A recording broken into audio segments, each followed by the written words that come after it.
Hello students, welcome to our channel. Today we will discuss about the second chapter of class 8th. Second chapter जो हमने इसका first part किया था इसके बारे में, जिसमें भूमि के बारे में, मृदा के बारे में, जल और प्राकृतिक वनस्पति और वन्य जीवन संसाधन के बारे में हमने पढ़ा था। तो इसका ही हम आगे सेकेंड पार्ट करते हैं, तो आप इसको ध्यान से सुनिए। So let's get start. Natural vegetations and wild life.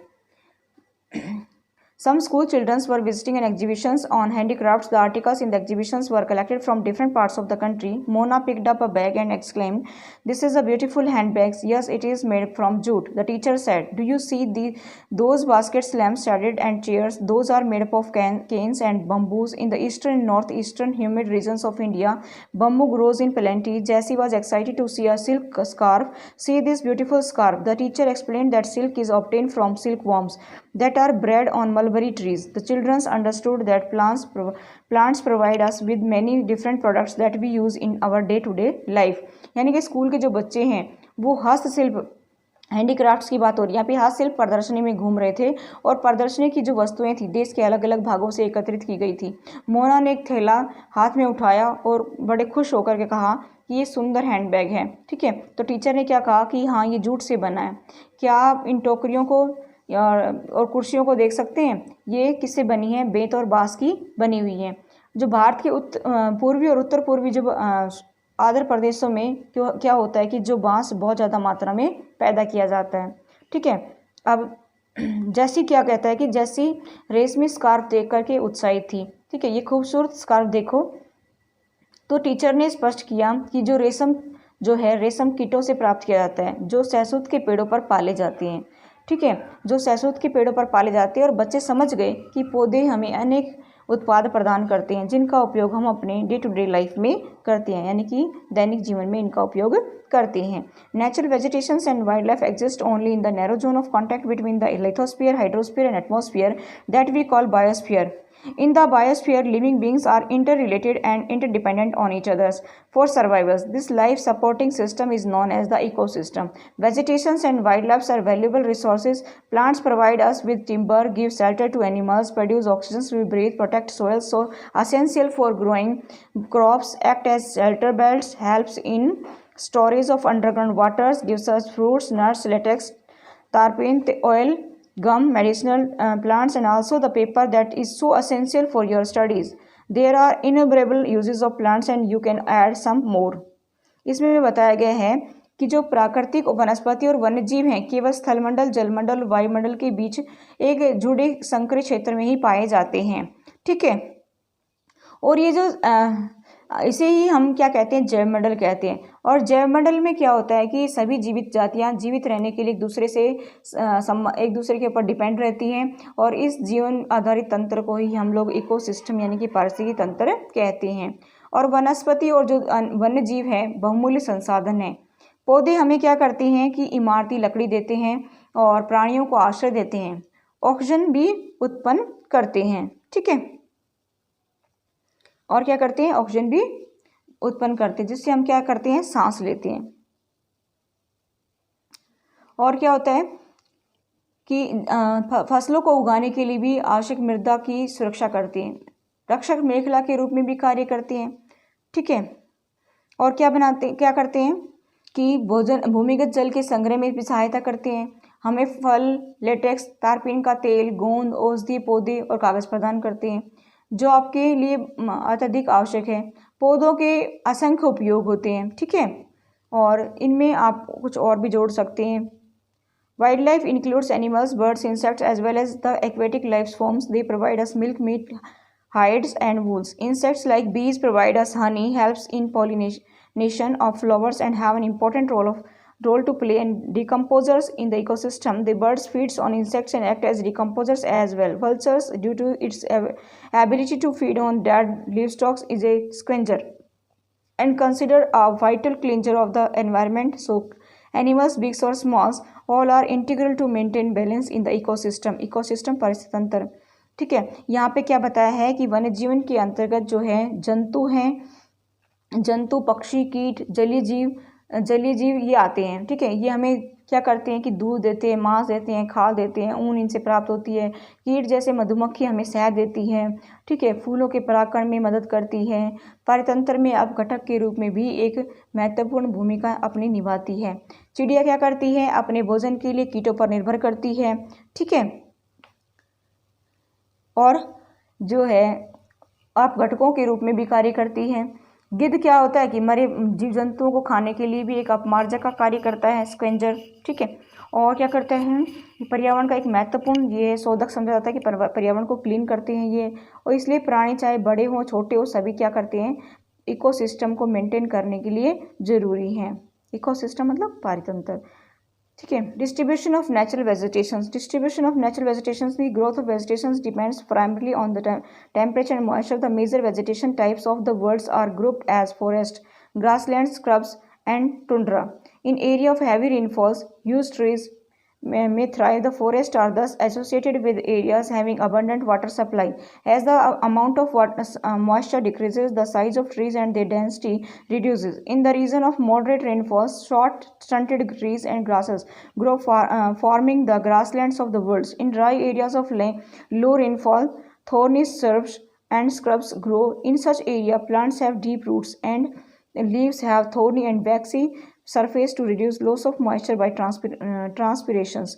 यानी कि इन एरिया की जब बात की जाए तो इसमें क्या बताया है, प्राकृतिक वनस्पति का वितरण है, इसके बारे में जब हम पढ़ेंगे तो वनस्पति की जो वृद्धि है मुख्य रूप से तापमान और आर्द्रता पर निर्भर करती है। तापमान सही होगा, नमी होगी तो ये सही तरीके से बढ़ेंगे, ठीक है। The major vegetation types of the world are grouped as forest, grassland, scrubs and tundra. यानी कि जो विश्व की वनस्पति के जो मुख्य प्रकार हैं उनको 4 भागों में बांटा जा सकता है, जैसे वन है, घास स्थल है और टुंड्रा है, ठीक है। अगला है कि भारी वर्षा वाले क्षेत्रों में क्या होता है कि बहुत ज़्यादा वृक्ष उगते हैं। वन भी जो प्रचुर मात्रा में उगते हैं तो जल आपूर्ति वाले क्षेत्रों में ही पाए जाते हैं। जैसे जैसे आर्द्रता कम होगी तो वृक्षों का आकार और उनकी सघनता भी कम हो जाएगी, ठीक है। सामान्य वर्षा वाले क्षेत्रों में छोटे आकार वाले वृक्ष होते हैं और घास उगती है। और विश्व की घास स्थलों का जब निर्माण होता है तो कम वर्षा वाले शुष्क प्रदेशों में कटीली झाड़ियाँ उगती है, जैसे डेजर्ट वगैरह में तो काफ़ी देखा जाता है, और गुल्म उगते हैं, ठीक है। इस प्रकार के क्षेत्रों में पौधों की जड़ें गहरी होती हैं और इनमें से वाष्पोत्सर्जन जो है, यानी कि वाष्प का जो उत्सर्जन है वो भी होने वाली आर्द्रता की हानि को घटाने के लिए इन पेड़ों की पत्तियां जो है कांटेदार होती है ताकि इनमें कम से कम वाष्प उत्सर्जन हो, और ये मोमी सतह वाली होती हैं। Tundra vegetations of cold polar regions comprises of mosses and lichens. यानी कि यहाँ पे शीत ध्रुवीय प्रदेशों की टुंड्रा वनस्पति में भी मांस और लाइकेन शामिल होते हैं। Forests are broadly classified as evergreen and deciduous depending on when they shed their leaves. Evergreen forests do not shed their leaves simultaneously in any seasons of the years. Deciduous forests shed their leaves in a particular seasons to conserve loss of moisture through transpirations. These forests are further classified as tropical or temperate based on their locations in different latitudes. You have learnt in details about the various forest types, their distribution and the associated animals life in the previous class.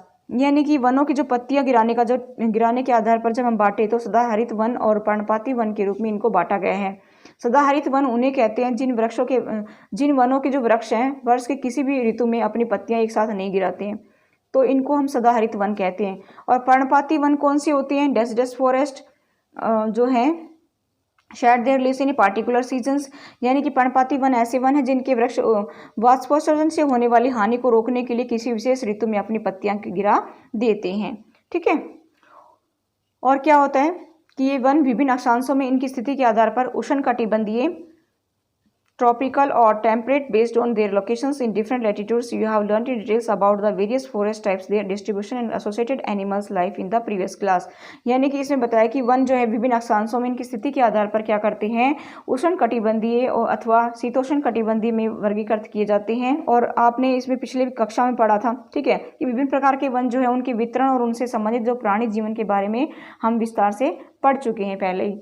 अब आगे देखिए, today there are many more peoples in the world than there were 2 centuries back. To feed the growing numbers, large areas of forest have been declared to grow crops. Forest cover all over the world is vanishing rapidly. There is an urgent need to conserve this valuable resources.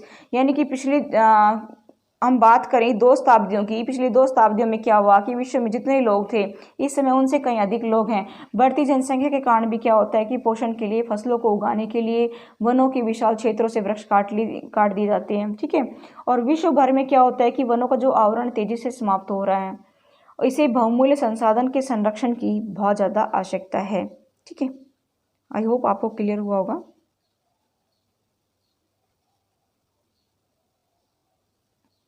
Vegetations and wild life, प्राकृतिक वनस्पति और वन्य जीव का जीवन का संरक्षण। देखिए, forest are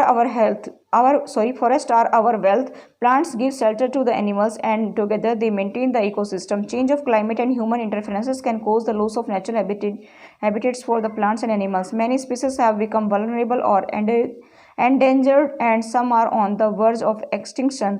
Deforestation, soil erosions, constructional activities, forest fires, tsunami and landslides are some of the human-made and natural factors which together accelerate the process of extinctions of these great natural resources.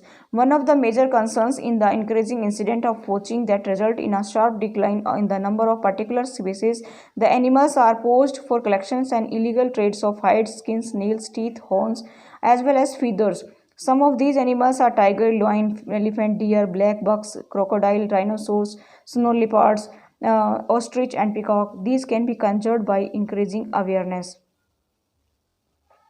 तो इसमें हम पढ़ेंगे कि conservation of natural vegetations and wild life, यानी कि प्राकृतिक वनस्पति और वन्य जीवन का संरक्षण कैसे किया जाएगा। कि वन जो हमारी संपदा है, वेल्थ है, ठीक है, और पौधे जंतु को आश्रय प्रदान करते हैं, साथ ही क्या करते हैं, हमारे तंत्र को भी मेंटेन रखते हैं, ठीक है। जलवायु में परिवर्तन और मानव हस्तक्षेप के कारण क्या होता है कि पौधे और जंतुओं की प्राकृतिक जो आवास होती है वो खत्म होते चले जाती हैं और बहुत सी जातियाँ जो असुरक्षित होती है और संकट में आ जाती है, कुछ लुप्त होने के कगार पर होती है।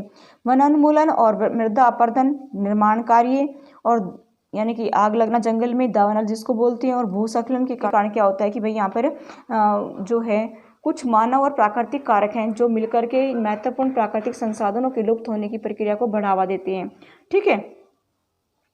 और इनसे क्या होता है कि प्राकृतिक संसाधनों के लुप्त होने की प्रक्रिया बढ़ जाती है और मुख्य चिंताओं में से एक अनाधिकार शिकार करने की संख्या का बढ़ना भी है। क्या होता है कि इन जो खास प्रजातियां होती हैं उनका लोग तेजी से शिकार कर रहे हैं और तेजी से उनमें कमी आ रही है।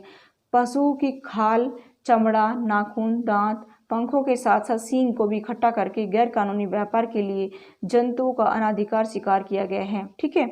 और इससे क्या हो रहा है कि इनमें कुछ जंतु जैसे चीता है, शेर है, हाथी है, ब्लैक बक है, मगरमच्छ है, दरियाई घोड़ा है, हिम तेंदुआ, शुतुरमुर्ग और मोर है, इनका संरक्षण जागरूकता बढ़ा करके किया जा सकता है, ठीक है। आई होप आपको क्लियर हुआ होगा। नेक्स्ट हम आगे चलते हैं कि Natural park, wildlife sanctuaries, biosphere reserves are made to protect our natural vegetations and wildlife. Conservation of creeks, lakes and wetlands is necessary to save the precious resources from depletion. There is a balance in the environment if the relative number of species is not disturbed. Human activities in several parts of the world have disturbed the natural habitats of many species. Due to the indiscriminate killings, several birds and animals have either become extinct or are on the verge of extinction.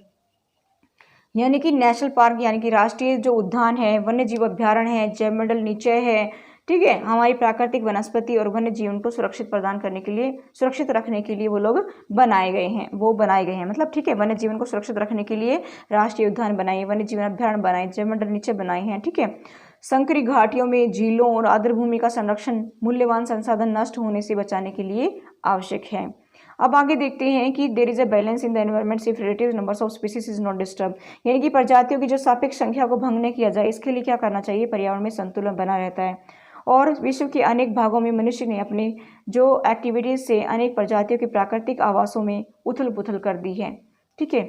अनेक पक्षी और जीव जंतुओं के अंधाधुंध शिकार के कारण तो क्या हो गया कि वो खत्म होते जा रहे हैं। इससे क्या हो रहा है कि और कुछ प्रजातियां विलुप्त होने के कगार पर हैं। प्रादेशिक और सामुदायिक स्तर की जब हम बात करते हैं तो इससे क्या होता है कि जागरूकता कार्यक्रम जैसे सामाजिक वानिकी, वन महोत्सव को प्रोत्साहित करके, यानी कि awareness programmes like social forestry and Van Mahotsav should be encourage at the regional and community levels.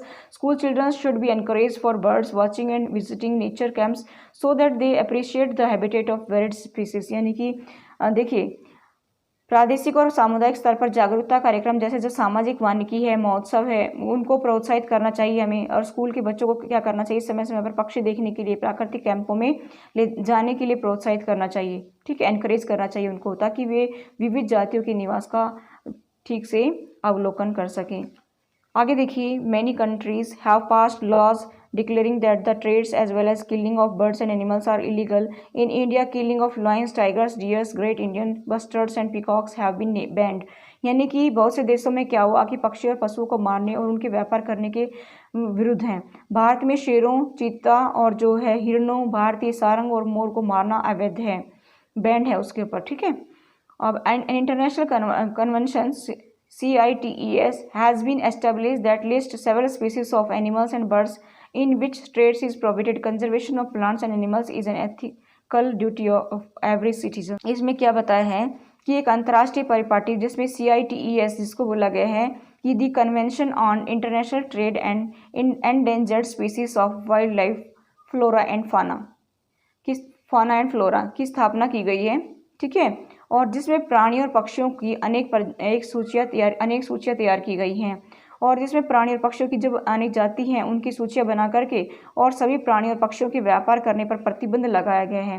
पौधे और जो प्राणियों का संरक्षण प्रत्येक नागरिक का नैतिक कर्तव्य है कि उन्हें उनका प्राणियों का संरक्षण करना चाहिए, ठीक। ये CITES को हम हिंदी में बोल सकते हैं कि संकटग्रस्त वन्य प्राणी जात और वनस्पति जात में अंतर्राष्ट्रीय व्यापार परिपाटी, ठीक है, इसका ये अर्थ होता है। ये देखिए, CITES the convention on international trades in endangered species of wild flora and flora is an international agreement between governments. It aims to ensure that international trades in specimen of wild animals and plants does not threaten their survivals. Roughly 5,000 species of animals and 28,000 species of plants are protected. Bears, dolphins, cacti, corals, orchids and aloes are some examples. यानी कि इसमें संकटग्रस्त वन्य प्राणी जात और वनस्पति जात में अंतर्राष्ट्रीय व्यापार परिपाटी में क्या बताया कि सरकारों के बीच एक अंतर्राष्ट्रीय समझौता हुआ है और इसका उद्देश्य क्या सुनिश्चित करना है कि वन्य प्राणी और पौधों के नमूनों के जो अंतर्राष्ट्रीय व्यापार से उसके जीवन को कोई खतरा नहीं है। मोटे तौर पर कहा जाए तो पशुओं की जो 5,000 जातियां हैं और पौधों की 28,000 जातियां हैं रक्षित की गई हैं। भालू है, डॉल्फिन है, कैक्टस है, परवाल है, आर्किड है और एलो इसके कुछ उदाहरण हैं, ठीक है। That's all for today, thank you.